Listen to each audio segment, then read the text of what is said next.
Bien bonjour, je me présente, mon nom est Jean-François Duprat. Si vous écoutez ce tutoriel, c'est que vous venez de compléter l'installation de la mise à jour pour Microsoft Office 2003.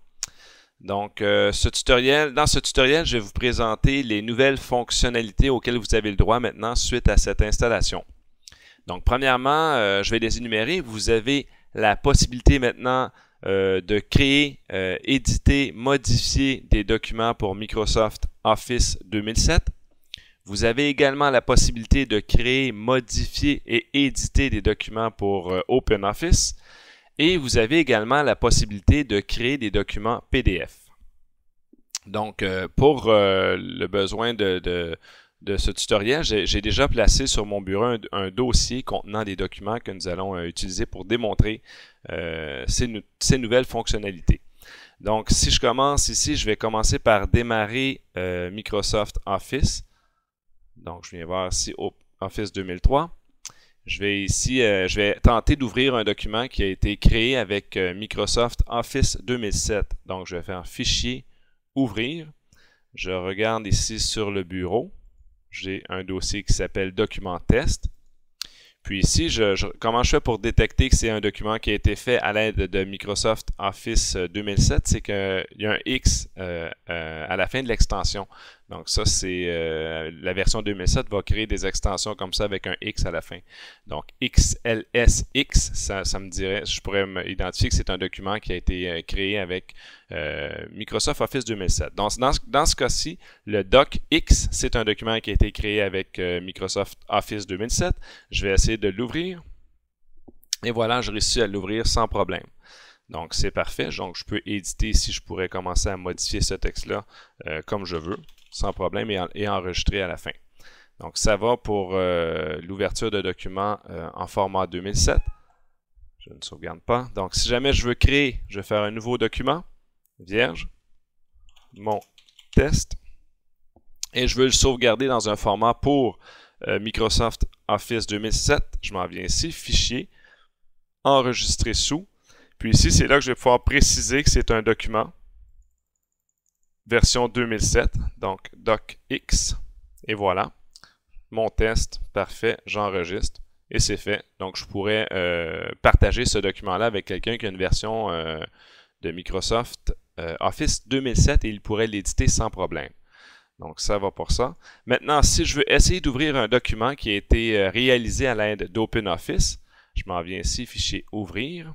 Je vais aller voir ici, j'ai un document qui porte l'extension ODT, donc ça m'indique que ça a été fait. Ces extensions-là, je sais qu'ils appartiennent à Microsoft, pas Microsoft, mais bien à OpenOffice. Donc je le sélectionne, je vais dire Ouvrir.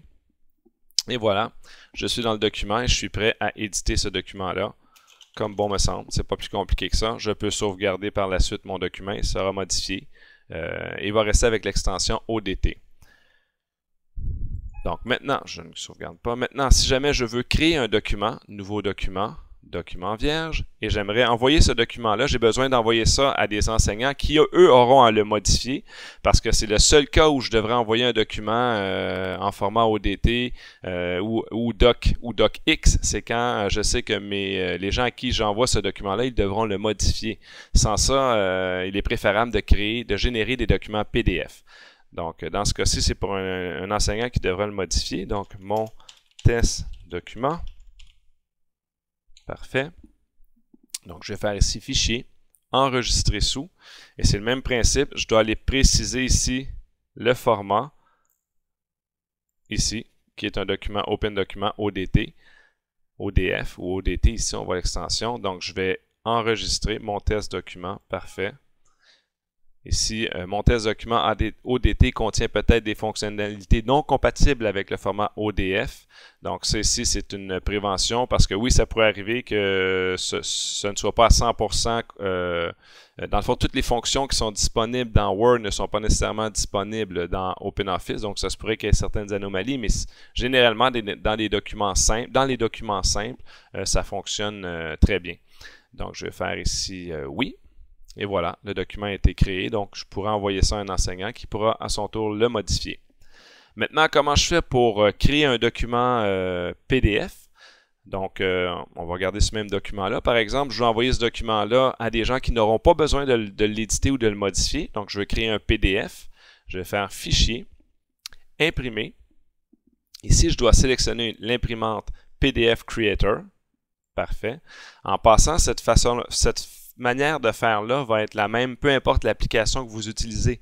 Donc, si vous voulez créer un document PDF à partir d'une autre application, tout ce que vous aurez à faire, c'est fichier, pas fichier, mais plutôt imprimer et choisir l'imprimante PDF Creator. Ça va vous permettre de créer un PDF.